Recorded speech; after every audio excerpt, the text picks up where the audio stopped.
Hi everyone, my name is Trudy Kane. I play the flute.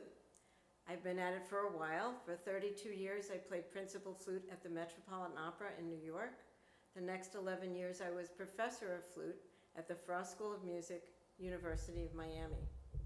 While we're all stuck at home, it might be nice to learn a new skill. How about vibrato? Vibrato is a wonderful thing that we can add to our sound to make all kinds of colors. It should be a shimmer within the sound. Keep that in mind. Whatever we practice, we want it to be within the sound. I'm going to give you an exercise to practice your vibrato. Vibrato is a pitch change. This exercise, by the way, is going to annoy your family. Don't worry, that's exactly what it should be doing. And it won't be long.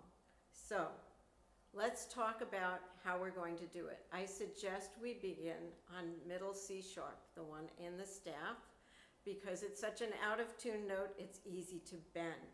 I'm going to show you what to do. You should start with the metronome. Please always use a metronome. All of you have a metronome on your phones. If you don't have one, please download one. I'm going to use an old-fashioned one just for today. All right, now, here's the metronome.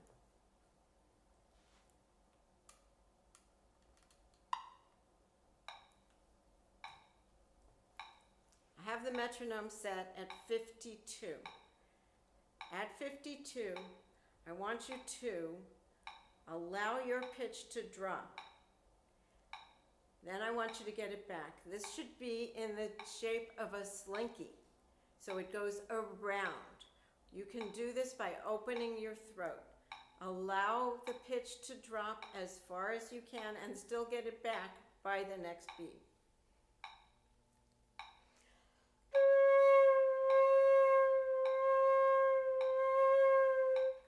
Okay? If that's too fast for you, do it a little slower. Go down to 48. Go to 46 if you need to, just to begin. Let's aim for that 52.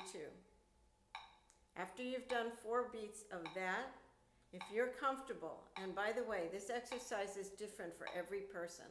Some will find this very easy right away. Others will maybe need even a couple of weeks to get comfortable with it. That means only that you need a couple of weeks and nothing more.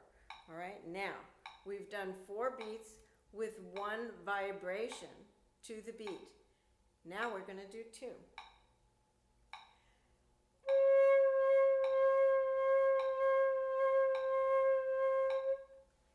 So, your slinky has now become half as big. So you're going to allow the pitch to drop half as far as you did for the single vibration. You're doing 2 vibrations to the beat. Now we're going to do 3.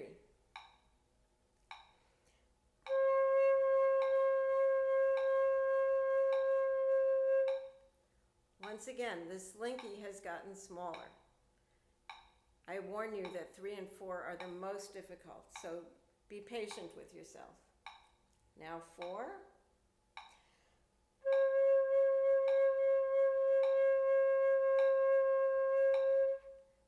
We're going to skip 5 and go to 6.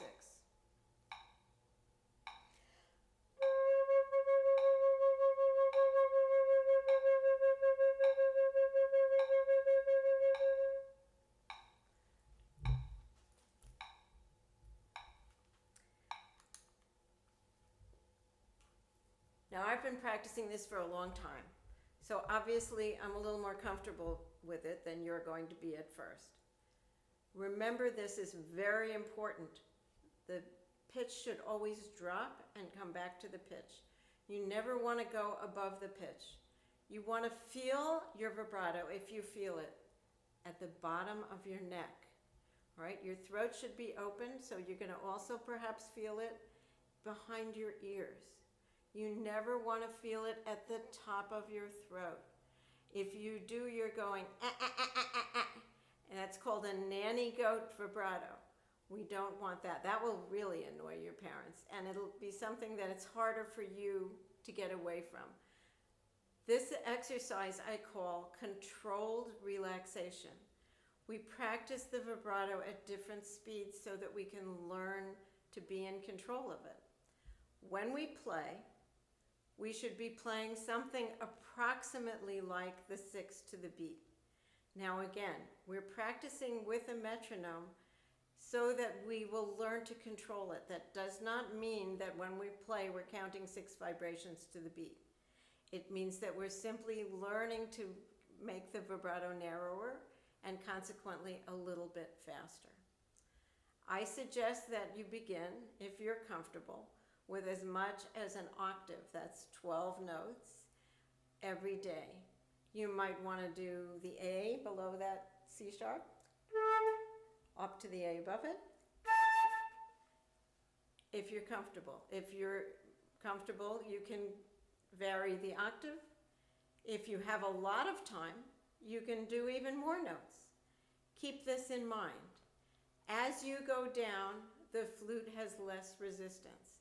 Having less resistance means you have nothing to blow against. So what we always want to do is work harder, but what you need to do is work less hard. As you go up, you have more resistance. Having that extra resistance means you can perhaps work just a teeny bit harder, but remember, you should feel it down at the bottom of your neck, never at the top of your throat.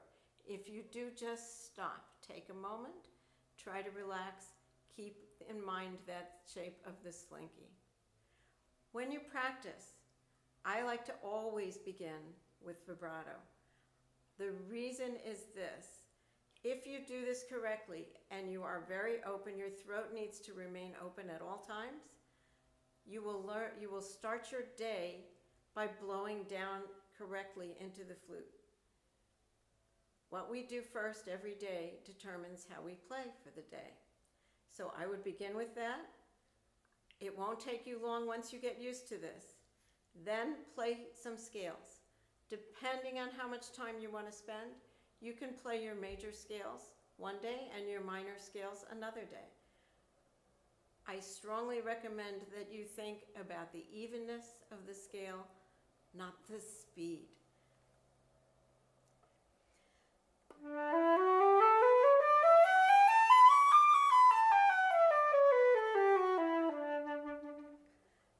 That means the evenness of your fingers and the evenness of the sound. Having done that, we get to the carrot at the end of the stick, which is the piece that you want to work on. Take this time now and enjoy yourself. Play a piece you really want to learn. I give you the best advice I ever had, which was from my father. Play the piece first at the tempo at which you can play the most difficult passage. Learn that passage. As you can play that passage a little faster, you can play the entire piece faster. Enjoy your practicing.